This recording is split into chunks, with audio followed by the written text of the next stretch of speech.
हर दिन इस जीवन में एक युद्ध सा चलता रहता है और अधिक लोग तो केवल अपने आप को डूबने से बचाने में ही लगे रहते हैं। जीत में तो सब चलना चाहते हैं, लेकिन फिर परिस्थितियां ही ऐसी हो जाती हैं कि बस हारने से बचना अधिक जरूरी हो जाता है। लेकिन क्या परमेश्वर ने हमें इसीलिए चुना है कि हम बस बचने की कोशिश में ही लगे रहें, या हमें जीत में चलना चाहिए? हार से बचना और दूसरी ओर जीत में चलने में क्या अंतर है, और हमें कैसे जीवन जीना चाहिए, आज हम इसी विषय पर बात करेंगे। शुरू करते हैं परमेश्वर के वचन से। परमेश्वर का वचन हमने पहला शमूएल उसका 17 अध्याय उसकी 8वीं आयत से लिया है। यहाँ इस प्रकार लिखा है, वह दैत्य खड़ा होकर इजरायली पांतियों को ललकार के बोला, तुमने यहाँ आकर लड़ाई के लिए क्यों पांति बांधी है? क्या मैं फलिस्ती नहीं हूँ और तुम शाऊल के अधीन नहीं हो? अगर अपने में से एक पुरुष चुनो कि वह मेरे पास उतर आए, यदि वह मुझसे लड़कर मुझे मार सके तब तो हम तुम्हारे अधीन हो जाएंगे, परंतु यदि मैं उस पर प्रबल होकर मारूं तो तुमको हमारे अधीन होकर हमारी सेवा करनी पड़ेगी। फिर वह फलिस्ती बोला, मैं आज के दिन इजरायली पांतियों को ललकारता हूँ, किसी पुरुष को मेरे पास भेजो कि हम एक दूसरे से लड़ें। उस फलिस्ती की इन बातों को सुनकर शाऊल और समस्त इजरायलियों का मन कच्चा हो गया और वे अत्यंत डर गए। परमेश्वर के वचन को पढ़े और सुने जाने से आशीष हो। आमीन। हमारे जीवन में जीतना और हार से बचना, इन दोनों में सही अंतर क्या है और इसका हमारे जीवन पर क्या प्रभाव पड़ता है? पहला शमूएल 10वां अध्याय 23 आयत में परमेश्वर ने शाऊल को चुना और शमूएल नबी ने उसको मसा किया। जब उसे मसा किया जा रहा था, वो देखा खड़ा, वो कंधे से सिर तक सब लोगों से लंबा था, लोग उसे कंधे के नीचे ही थे। लेकिन जब फिलिस्ती वहां शोखों में इकट्ठे हुए युद्ध के लिए और गोलियत जो दैत्य था उन्हें चैलेंज करता है, तो कि एक आदमी को चुनो, तो उनका मन कच्चा हो गया, वो डर से भर गए। गोलियत जो था वो 9 फुट से ज्यादा लंबा था और बड़ा बलवान दिखता था। हर रोज वो कहता था, जैसे अभी हमने पढ़ा भी, कि अपने में से एक आदमी चुन लो जो हम मेरे साथ आगे युद्ध करे, हम जीतेंगे तो सेवा करेंगे, तुम जीतोगे सेवा करोगे। राजा साउल ही उस पूरी भीड़ में एक ही इंसान था जो कि साइज में कहीं उसका सामना कर सकता था, और वो भी लेकिन डर से बैठ गया। इस परिस्थिति में इजरायली लोग हार से बचने में लगे हुए थे और उस फलिस्ती के सामने दुख उठा रहे थे उसकी बातों से। देखो, फिलिस्ती जीतने के लिए लगे हुए थे, किसी भी तरह हमें जीतना है। और ऐसी हालत में एक जवान लड़का आता है, दाऊद, जो 15-16 साल का है, जो वहां जिसका कोई काम नहीं है, युद्ध में वो जा नहीं सकता, 20 साल से ऊपर वाले ही जा सकते थे। उसे भेजा उसके पिता यशे ने कि अपने भाइयों को खाने की चीजें देकर आ, उनको कोई कमी ना हो। जब वो देखता है इस दैत्य से कोई लड़ने के लिए तैयार ही नहीं है, तो वो वॉलंटियर कर देता कि मैं लड़ूंगा इससे। पहला शमूएल 17 अध्याय 34-35 आयत में फिर वो राजा सौल को बताता कि मैं क्यों इससे लड़ सकता हूं। वो कहता है, तेरा दास अपने पिता की भेड़ बकरियां चराता था, और जब कोई सिंह या भालू झुंड में से मेमना उठा ले जाता, तब मैं उसका पीछा करके उसे मारता और मेमने को उससे मुंह से छुड़ा लेता। किसी इंसान का जो नॉर्मल रिएक्शन होता है, सबका यही करते हैं कि जो गया उससे जाने दो, जो बचा है उसको संभालो, कहीं उसका भी नुकसान ना हो। लेकिन प्रभु यीशु हमें सिखाते हैं, लूका 15:4 में वो कहते हैं, इसके विपरीत अपना एटीट्यूड होना चाहिए। कहते हैं अगर 100 भेड़ें हैं, 99 खड़ी हैं, एक चली गई है, उस 99 को छोड़ दो, वो तो झुंड में खड़ी हैं, जो एक गुम है उसे ढूंढ के लेके आओ। दाऊद वही कहता है, ये जीतने वाले का स्वभाव है। दाऊद जीतने वाला है हर परिस्थिति में, लेकिन हर परिस्थिति में वो परमेश्वर भी पूरी तरह निर्भर है। और फिर वो दैत्य का सामना करने के लिए आगे बढ़ता है, और उसके बाद उसके गोपन है, 5 पत्थर वो उठा लेता है रास्ते में झरने से, और उसके साथ एक डंडा है जो कि शेपर्ड, जो चरवाहा उसके जो समान होता है, और वो दैत्य की तरफ जाता है। दैत्य उसे अपने देवताओं के नाम पर कोसता है। पहला शमूएल 17:45-46 में वो उसे क्या कहता है? वो कहता है, मैं सेनाओं के यहोवा के नाम से तेरे पास आता हूं, जो इजरायली सेना का परमेश्वर है, और उसी को तूने ललकारा है। तूने चैलेंज हमें नहीं किया, तूने परमेश्वर को चैलेंज किया है। और उसमें ये विश्वास है कि परमेश्वर उस दैत्य को उसके हाथों में देंगे और वो जीत देंगे उसे। और इसी विश्वास में वो आगे बढ़ता है। वो जीतने के लिए जाता है, ये नहीं कि मैं किसी तरह इसको भगा दूं, जीतने के लिए जा रहा है। और इसी विश्वास में वो अपनी उस गोपन से पत्थर मारता है जो उसके यहाँ माथे में लगता है और वो मर जाता है, उसकी गर्दन काट देता है। गिनती 13 अध्याय, उसमें हम देखते हैं कि मूसा को परमेश्वर ने कहा कि अपने चुने हुए 12 लोगों को भेजो।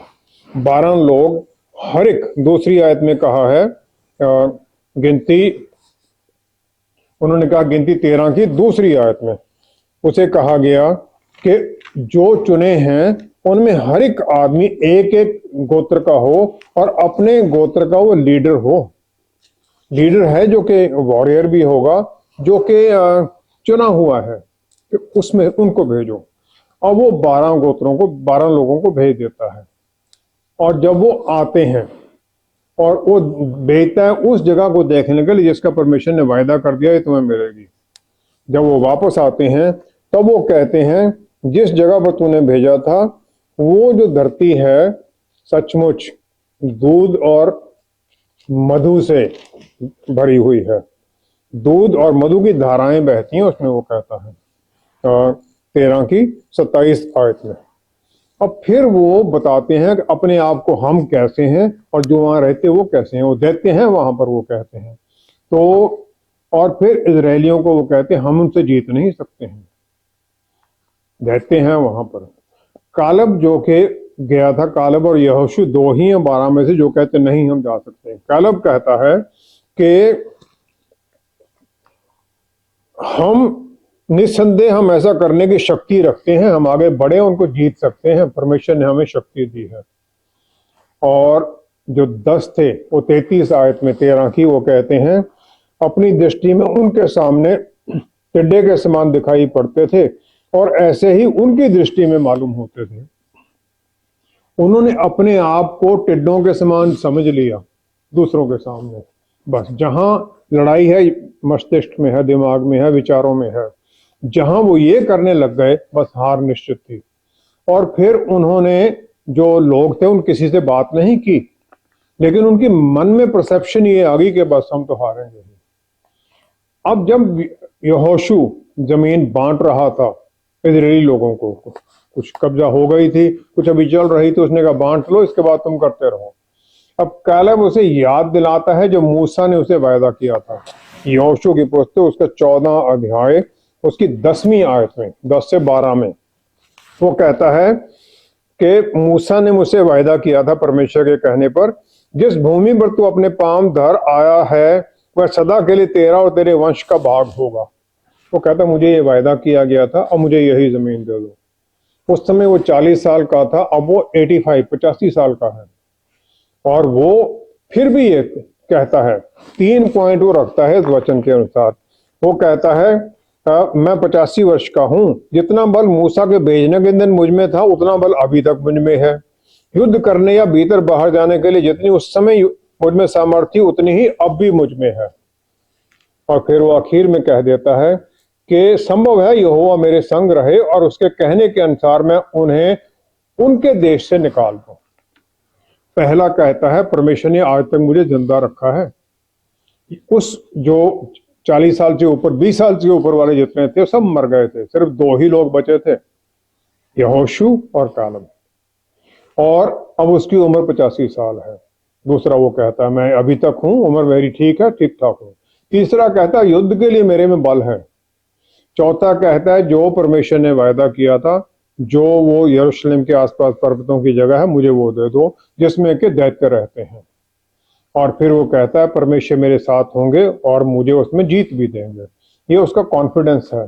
85 साल की उम्र में भी वो कॉन्फिडेंस उसका है कि परमेश्वर के बल में मैं जा रहा हूं, मैं जीतूंगा ही। और वो जीतने के मन से जाता है। उस समय भी जीतने के मन पर था, आज भी जीतने के लिए है। जो यंगर जनरेशन थी उस समय इजराइल की, 20-25 साल वाले, उन्होंने कॉम्प्रोमाइज कर दिया और पूरी तरह जहां कनान के लोग थे उनको निकाला नहीं, और इजरायली लोग उनके कारण दुख उठाते रहे। कैलब गया जीतने के लिए, कि दुश्मन को हराना है। और काफी मुश्किलें थी, लेकिन फिर भी उस एटीट्यूड के कारण वो जीत पाया। हमारे मन में एटीट्यूड हमारा क्या है, हम क्या सोच रहे हैं, जीत उस पर निर्भर होती है या हार उस पर निर्भर होती है। दाऊद चाहे चाहे कालेब, इनके मन में यही था। प्रभु यीशु ने हमें यही सिखाया है, जीत की तरफ बढ़ना है।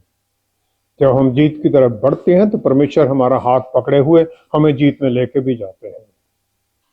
जो जीतने की कोशिश में लगे रहते हैं उनमें और हारने से बचना जो चाहते हैं उनमें क्या फर्क है? जीत या हार मन में है, ये एटीट्यूड है कि हमने क्या करना है।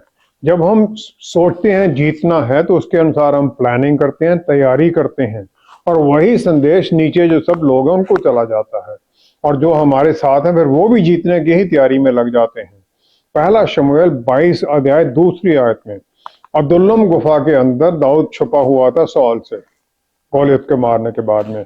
अब उसके पास लोग आते हैं जो संकट में पड़े थे, जितने जितने ऋणी थे और जितने उदास थे, वे सब उसके पास इकट्ठे हुए और वो उनका प्रधान हुआ, वो उनका कैप्टन बन गया। अब जो जीतने का स्वभाव था दाऊद का वो उनमें भी भर गया और उसके अनुसार वो अपना जीवन जीने लग गए। दूसरा शमूएल 23 अध्याय उसके 8वीं आयत में हम देखते हैं, उसके पर 30 उसके योद्धा थे, महान योद्धा माने जाते थे। उन 30 में 3 और भी ज्यादा थे। उसमें हम 8वीं आयत में देखते हैं, पहला है तहकमोनी यशोबशबत, जो सरदारों में मुख्य था, और वो एक ही समय में उसने 800 पुरुष मार डाले। एक बारी में 800 लोगों को उसने मारा, और वहां पर कोई एलएमजी लेके नहीं था, गन लेके नहीं था, तलवार के साथ था। अब दूसरा है अरोही दोदे का पुत्र एलियाजर, और उसने जब फिलिस्तियों ने ललकारा तो उसने एक तब तक मारता रहा कमर बांध कर फिलिस्तियों को, जब तक उसका हाथ थक ना गया और तलवार उसके हाथ से ही चिपट गई, मतलब ऐसे हो गया उसका हाथ। परमेश्वर ने उसे बल दिया और वो जीत में रहा और सब लोग वो जीत पाए। तीसरा है शमा। शमा आगे नामक एक पहाड़ी का पुत्र है। अब जब उनके खिलाफ आए फिलिस्ती, तो वो एक खेत के मध्य में खड़े होकर लड़ता रहा और फिलिस्तियों को मार लिया, और यहोवा ने बड़ी विजय दिलाई। एक खेत में खड़ा हो गया, पीछे नहीं हटा, और मारा उसने लोगों को। वही लोग जो गांव से, घरों से भाग कर आए थे, इतना बदल गए दाऊद के साथ रहते हुए कि इस प्रकार के योद्धा बन गए जीतने के लिए। कोई हार बचने की चक्कर नहीं है, जीतने के लिए जाते थे। प्रभु यीशु को यूहन्ना बपतिस्मा देने वाले ने बपतिस्मा दिया और उनके ऊपर पवित्र आत्मा उतर आए, और फिर पिता परमेश्वर की आवाज आई कि ये मेरा पुत्र है, मैं इसमें बहुत खुश हूं, प्रसन्न हूं। मत्ती 4 की 3 से 10 आयत तक हम देखते हैं। अब प्रभु यीशु 40 दिन तक जंगल में हैं, और वहां पर फिर वो 40 दिन रात उनका फास्टिंग चल रहा है, और उसके बाद में शैतान आता है उन्हें टेम्प्ट करने के लिए। पहले 2 असफल हो जाते हैं, तीसरे में वो प्रभु यीशु को एक बहुत ऊंचे पहाड़ पर ले गया और सारे जगत के राज्य और उसका वैभव दिखाकर उसने कहा, यदि तू गिरकर मुझे प्रणाम करे तो मैं ये सब कुछ तुझे दे दूंगा। मुझे प्रणाम कर लो, आप यहाँ स्थापित करना चाहते हो सब कुछ, मैं आपको ये दे देता हूँ, कोई और करने की जरूरत ही नहीं है, ना सलीब पर जाने की ना कुछ और। अब ये उसका अधिकार कौन सा है? वो अधिकार जो प्रभु यीशु ने उत्पत्ति 1 की 28 में आदम को दिया था जब तो सब कुछ बनाया था, वही अधिकार प्रभु यीशु हमें वापस दिलाने के लिए आए, और वो देना चाहता है शैतान उनको। प्रभु यीशु ने सब कुछ बनाया, उनके द्वारा उनके साथ ही सब कुछ स्थिर है, और वो मुक्तिदाता भी हैं।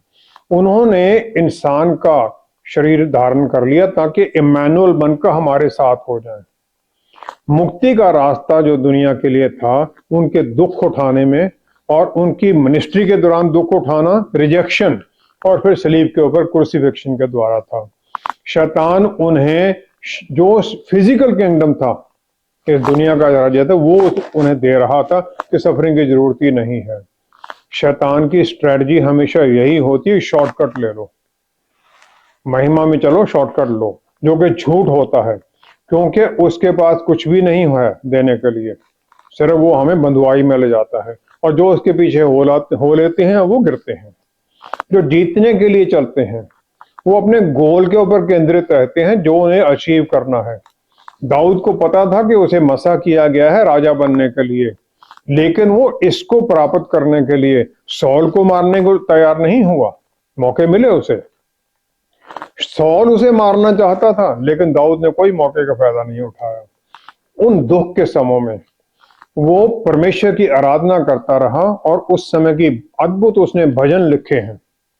प्रभु यीशु मिनिस्ट्री शुरू करने से पहले 40 दिन तक वो जंगल बियाबान में गए, ताकि वो पूरी प्लानिंग करें कि मैंने आगे करना क्या है 3.5 साल में। और इन सब में शैतान शुरू से ही उनके काम को रोकने में लगा रहा, ताकि वो ये जो उन्होंने प्लान किया उसे कर ना सकें। अब दूसरी बात है, जो जीतने वाले हैं वो टीम तैयार करते हैं और उन्हें तैयार ट्रेनिंग देते हैं, ताकि वो काम उनका चलता रहे। दाऊद के वो 30 योद्धा थे, बाकी और उसके साथ मिल गए फिर, जो कि उसके लिए अपनी जान देने तक तैयार थे। और प्रभु यीशु ने मार्कुस 6 की 7वीं आयत में 12 लोगों को चुना, उन्हें ट्रेन किया, फिर उन्हें प्रैक्टिकल ट्रेनिंग भी दी कि उन्हें भेजा जाओ, वचन सुनाओ, और दुष्ट आत्माओं के ऊपर उन्हें अधिकार देकर भेजा जाओ, उन्हें भी निकालो, चंगाई दो लोगों को। तीसरा है, जो जीतने वाले होते हैं उनका फोकस अपने काम पर लगा रहता है, चाहे चारों तरफ कुछ भी होता रहे, उन्हें कोई लेना देना नहीं है, उस पर लगे रहते हैं। 40 साल जब यहूदी लोग जंगल में घूमते रहे, तो 20 साल के उम्र वाले ऊपर वाले सब मर गए, क्योंकि वो उसमें दंड में थे। सिर्फ कैलेब और यहोशुआ ही बचे। तो 40 साल के दौरान कैलेब ने वो बात नहीं भूली जो मूसा ने उसे बताई थी। उसका केंद्र वही था कि मैंने उन पहाड़ियों जहां दैत्य घूमते, मैंने उनको लेना है, उस पर जीत हासिल करनी है। और प्लान करता रहा परमेश्वर की प्लान आज्ञा के अनुसार। चौथा है, जो जीतने वाले हैं वो स्वर्ग की तरफ देखते हैं सहायता के लिए, फिर उस परमेश्वर की बल के अंदर जो दरवाजे उनके लिए बंद हैं वो फिर खुलने लग जाते हैं अपने आप। नेहमाया, जो कि अरताक्सर्कस राजा का एक बहुत विश्वसनीय इंसान था, अच्छी ओहदे पर था, वो सब कुछ छोड़कर यरूशलेम की तोड़ी हुई दीवारों को बनाने के लिए आ गया। लेकिन जो उसके खिलाफ थे वो प्लान करते रहे, यहां तक कि उन पर हमला करने के लिए भी आने लग गए कि इनको किसी भी तरह रोकना है। झूठे उसके ऊपर आरोप भी लगाए गए। जब वो इस बात पर अड़ गए कि हमने इसको हराना ही है किसी भी तरह, तब नेहमाया ने कोई कमजोरी नहीं दिखाई, उसका प्लान है मैंने पूरा करना है। नेहमाया 4 अध्याय 17-18 आयत में क्या किया उसने? शहर पनार के बनाने वाले और बोझ के ढोने वाले दोनों भार उठाते थे, अर्थात एक हाथ से काम करते थे और दूसरे हाथ से हथियार पकड़े रहते थे। राजमिस्त्री अपनी अपनी जांग पर तलवार लटकाए हुए बनाते थे, तैयार थे, कोई दुश्मन आएगा तो हम तैयार हैं, ये छोड़ देंगे, तलवारें पकड़ लेंगे। जीतने वाले का यही एटीट्यूड होता है। और जो शहर की दीवार थी यरूशलेम की, कितनी बड़ा काम था, 52 डेज में उसने पूरा कर दिया, जो कि इतने कम लोगों के लिए ये करना असंभव था। लेकिन वो विश्वास में, प्रार्थना में लगे रहे और सब उन्होंने कर लिया। जो हारने के लिए कोशिश, जो हार बचाने के लिए कोशिश करते हैं, उसके अनुसार ही फिर वो भी प्लान करते हैं, क्योंकि वो तो पहले ही काम शुरू होने से पहले ही हार जाते हैं, क्योंकि उनकी कोशिश ही यही है। पहला पत्रस 5वां अध्याय 8-9 आयत में पत्रस रसूल ने सब कुछ देखा था, युद्ध, जो आत्मिक युद्ध उसने सब देखा था, और उसे ये भी समझ आ गई थी प्रभु यीशु के द्वारा कि किस प्रकार सामना करना है शैतान का। तो फिर वो कहता है, विश्वास में दृढ़ होकर और ये जानकर उसका सामना करोगे, तुम्हारे भाई जो संसार में है ऐसे ही दुख सह रहे हैं। विश्वास में उसका सामना करो तो वो भागेगा। और हमारे जो दुख है उनमें कोई नई बात नहीं है, हमें आपको इसी बात पर एनकरेज करना है। सबको यही ऐसे ही चल रहा है। जो कमजोरियां हैं या जो जीत है लोगों की, वचन में अंदर जो लिखी गई है, वचन में सबको लिखा गया है, कमजोरियां भी जीत भी लिखी गई है। वो इसलिए कि हम समझें कि हमारे जैसे ही लोग थे जो वो सब कर रहे थे, हम भी कर सकते हैं। जो जीत में या अपने विश्वास में या अपने काम में, वचन के ज्ञान में आगे नहीं बढ़ रहा है, वो पीछे हट जाता है, पीछे रह जाता है, क्योंकि हर दिन परिस्थिति हर हर समय बदल रही है। और हमें जीतने के लिए परमेश्वर के साथ एक नजदीकी रिश्ते में बना रहना है, उनके वचन के द्वारा, और फिर पवित्र आत्मा परमेश्वर की अधीनगी में दिन प्रतिदिन हमें हर दिन नया बल पाना है, ताकि उस बल के अंदर फिर हम जीत का प्लान भी करें, जीत के लिए आगे बढ़ें भी और जीत प्राप्त भी करें। लेकिन क्या इस दुनिया की दौर में जीतना ही सबसे अधिक इम्पोर्टेंट है? इस दुनिया में दो ताकतें हैं जो काम कर रही हैं। पहली तो स्वर्गीय जो परमेश्वर की ताकत है, और दूसरी अंधेरे की और बुराई के शैतानी ताकत है जो कि दुनिया में काम करती है। उत्पत्ति पहला अध्याय 28 से 30 आयत में परमेश्वर ने सब कुछ बनाने के बाद में आदमी को बनाया, फिर उसे हर चीज पर अधिकार दे दिया जो कुछ भी बनाया गया था, और फिर उसे परमेश्वर ने आशीष दी कि जितने भोजन वाले छोटे छोटे पेड़ सारी पृथ्वी के ऊपर हैं और जितने वृक्षों में बीज वाले फल होते हैं वे सब मैंने तुमको दिए हैं, वे तुम्हारे भोजन के लिए हैं। तो उसे भोजन भी सब कुछ दे दिया उन्होंने जो उसको चाहिए था। उत्पत्ति तीसरा अध्याय पहली ही आयत में जब औरत को बनाया, इसके बाद में बनाया, तो परमेश्वर को जो आज्ञा थी उसे पता हो गया, आदम ने उसे बताया भी होगा। तीसरा अध्याय पहली ही आयत में जब शैतान सांप के द्वारा उससे बात करता है तो वो कहता है पहली ही आयत में, क्या सच में परमेश्वर है कि परमेश्वर ने कहा कि तुम इस वाटिका के किसी वृक्ष का फल ना खाना? वो उल्टा ही कह रहा है वो। अब जो उसने कहा ऐसा ही हमारे जीवन में हमसे हर रोज शैतान मन में विचार डालता रहता है कि क्या हमें सब कुछ मना किया गया है, हमारा उसमें उत्तर क्या होना चाहिए। मत्ती 3 के 17 आयत में हम देखते हैं प्रभु यीशु का बपतिस्मा हुआ, उनके लिए स्वर्ग खुल गया और पवित्र आत्मा परमेश्वर उतर आए उनके ऊपर एक डव की तरह, और परमेश्वर पिता की आवाज वहां सुनाई दी, ये मेरा प्यारा पुत्र है, इसमें मैं अति प्रसन्न हूं। जो पिता और पुत्र का रिश्ता है वो उन्हें बता दिया गया, उन्हें पता, पहले अनंत काल से उन्हें तो पता ही था कि मैं कौन हूं, और उन्हें अधिकार है पापों की माफी देने का, मुक्ति का सब अधिकार उन्हें दिया गया है। और जो विश्वास में हम उन पर चलते हैं, यूहन्ना 1:12 के अनुसार हम उनके परिवार का हिस्सा बन जाते हैं और उन्हें, हम सबको ये सब आशीषें मिल जाती हैं।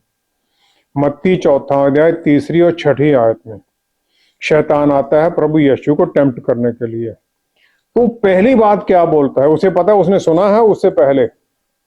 वो क्या कहता है, अगर तुम परमेश्वर के पुत्र हो, ओपनिंग लाइन उसकी वही है, अगर तुम परमेश्वर के पुत्र है तो ये पत्थरों को रोटी बना लो, ऊपर से छलांग मारो, स्वर्गदूत तुम्हें पकड़ लेंगे।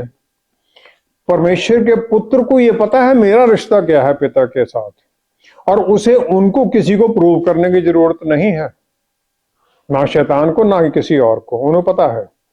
और हमारा रिश्ता भी इसी प्रकार विश्वास में बना हुआ है, और जब हम उसी में ही शक करने लग जाते हैं तब फिर हम उसमें बातें करने लग जाते हैं, तब सारा जो लड़ाई का जो सीन है वो पहले ही कोलैप्स कर जाता है, पहले ही सब कुछ खत्म होने लग जाता है। यूहन्ना 11 की 41 आयत में, यूहन्ना 11 की 41 में हम देखते हैं प्रभु यीशु को लाजरस को जिंदा करना, उसकी कब्र के बाहर खड़े हैं वो। अब ये एक बड़ी अद्भुत परिस्थिति है। और फिर उन्होंने क्या कहा, 41 आयत में प्रभु यीशु ने स्वर्ग की तो और आंखें उठाकर कहा, हे पिता, मैं आपका धन्यवाद करता हूं कि आपने मेरी सुन ली है। मैं जानता था कि आप सदा मेरी सुनते हैं, सदा मेरी सुनते हैं। इससे पहले उन्होंने कोई प्रार्थना नहीं की, मन में उन्होंने बात की, उन्हें यकीन है जो मैंने मन में बात की है परमेश्वर ने सुन ली है। और इस डेक्लेरेशन के साथ जीत तो पहले निश्चित हो गई थी, उन्हें पता है मेरे मन में विश्वास है, पिता ने मेरी बात सुन ली है, हम जीतेंगे ही। लाजरस को उसके बाद में बुलाना तो एक थोड़ी फॉर्मेलिटी रह गई थी, उसने आना ही है, जिंदा होना ही है। औरत को भी परमेश्वर के वचन के बारे में पता था, कि उसे क्या कुछ दिया गया है, सब कुछ उन्हें दिया गया था। लेकिन जो ही उसने शैतान ने प्रलोभन दिया तुम परमेश्वर के तुल्य हो जाओगे, बस वहीं सब कुछ मानने के बाद सब कुछ खत्म हो गया। परमेश्वर से रिश्ता खत्म हो गया, जो मिला हुआ था सब छोड़ना पड़ा, बाहर निकलना पड़ा। जो उनके ऊपर मृत्यु आई वो परमेश्वर की अलहदगी और परमेश्वर के ज्ञान के कारण आई। ज्ञान खत्म हो गया और मृत्यु निश्चित है। इस तरह की तीसरी आयत में प्रभु यीशु ने जो मृत्यु है उसका जो अपोजिट क्या है, वो है अनंत काल का जीवन। अनंत काल का जीवन प्रभु यीशु ने कहा यह है कि वे एकमात्र सच्चे परमेश्वर आपको और यीशु मसीह को जिसे आपने भेजा है उन्हें जाने। परमेश्वर को जानना ही अनंत काल का जीवन है और यही हमें करना भी है। और पापों की माफी के साथ साथ जो एक विश्वासी परमेश्वर के ज्ञान को बोलने लग जाता है वो प्राप्त करता है, और जो उनके साथ रिश्ते में आता है उस रिश्ते के साथ रिजल्ट क्या होता है, जो उसे भूलता है। प्रकाशित वाक्य 21 अध्याय उसकी 8वीं आयत में, जो पाप में है, जो उनका अंगीकार नहीं करता, उन्हें इनकार कर देता है, वो कहते हैं उसका भाग उस झील में मिलेगा जो आग और गंधक से जलती रहती है। यह दूसरी मृत्यु है। पहली मृत्यु शारीरिक मृत्यु होगी, वो आत्मिक मृत्यु सदा के लिए अनंत काल तक उन्हें अलग होना है। ये उनका एंड रिजल्ट हो जाता है। और जो प्रभु यीशु न्याय करने के लिए आगे आएंगे तो यही होना है। इसके दूसरी तरफ अपोजिट क्या है, जो जुड़ा रहता है। तीसरा अध्याय उसकी 12वीं आयत में फिर जो जुड़ा हुआ जैप आता है उसे क्या वायदा है। प्रभु यीशु कहते हैं जो जैप आए उसे मैं अपने परमेश्वर के मंदिर में एक खंभा बनाऊंगा और फिर कभी बाहर ना निकलेगा, और मैं अपने परमेश्वर का नाम और अपने परमेश्वर के नगर अर्थात नए यरूशलेम का नाम उस पर लिखूंगा। नए यरूशलेम की उसको सिटीजनशिप भी मिल गई। परमेश्वर के भवन में पिलर है, खंभा है, स्थिरता में खड़ा है। और फिर 21 आयत में एक और उन्होंने आशीष दे दी। उन्होंने कहा मैं जो जय पाया उसे अपने साथ अपने सिंहासन पर बिठाऊंगा, जैसे मैं भी जय पाया और पिता के सिंहासन पर जा बैठा। ऐसी अद्भुत आशीष को कौन छोड़ना चाहेगा? वही जिसके आंखें, मन की आंखें शैतान ने अंधी कर दी हैं। जिस परमेश्वर ने हमारे लिए इतने दुख उठाए वो ये सब कुछ हमें देना चाहते हैं। और इसकी अपोजिट क्या है? उस गंधक की आग में जलना जिसका कोई अंत नहीं है। और ये जो विश्वास में हम चलते हैं तो जीत में चलते हैं। और फिर प्रभु यीशु हमारे साथ हो जाते हैं, हमें बल देने के लिए, हमें जीत में ले जाने के लिए। और जो शक करता है फिर इसमें सब परिस्थिति में फंसा रहता है और उसका जो रिजल्ट है वो हारना है, उसके मन में ही हार बैठ जाती है। हमें अपने मन में विश्वास बिठाना है वचन के अंदर और उनके साथ फिर आगे बढ़कर मन में विश्वास में जीत की तरफ बढ़ना है। यह नहीं सोचना कि हम हार से बचें, जीत के लिए चलना है। यही हमारा एटीट्यूड होना चाहिए। आइए हम प्रार्थना करें। पिता परमेश्वर, क्या ही धन्य है आपने हमें ऐसी अद्भुत आशीषें दी हैं और हमारे अंदर पवित्र आत्मा परमेश्वर हैं जो बल, आत्म संयम और प्यार की आत्मा है। हम आपके बल में इस विश्वास में चलते हैं कि आप सदा हमारे साथ हैं और पवित्र आत्मा हमारे अंदर हैं भी, और आपके नाम में हम जीत में ही हैं। जितने भी हम जुड़े हुए हैं प्रभु इस प्रोग्राम के द्वारा, सब किसी ना किसी परिस्थिति से जूझ रहे हैं। बस हम आपके नाम में उस जीत की तरफ बढ़ते जाएं और जीत फिर आपके नाम में हम डिक्लेयर भी करते जाएं, और इस विश्वास में कि जीत आप हमें देंगे ही। और हम आपको महिमा देते हुए पिता परमेश्वर सब कुछ प्रभु यीशु के पवित्र नाम में मांगते हैं। आमीन, आमीन, आमीन। हमारे लिए विश्वास में जीत में चलना भी उतना ही आसान है जितना कि हार से बचने की कोशिश करना। पूरे जीवन में ये नहीं कि हम कभी भी हारेंगे नहीं। पतरस रसूल पानी पर चलते डर में डूबने लगे, लेकिन उनकी एक ही पुकार पर प्रभु यीशु ने उन्हें हाथ बढ़ाकर निकाल लिया। जब हम इस प्रकार डर पर जय में आगे बढ़ते हैं तो परमेश्वर का बल भी हमारी सहायता करता है। हमारा काम अपने एटीट्यूड को बदलना है। Thank you so much for watching. See you next time. Stay blessed. Shalom.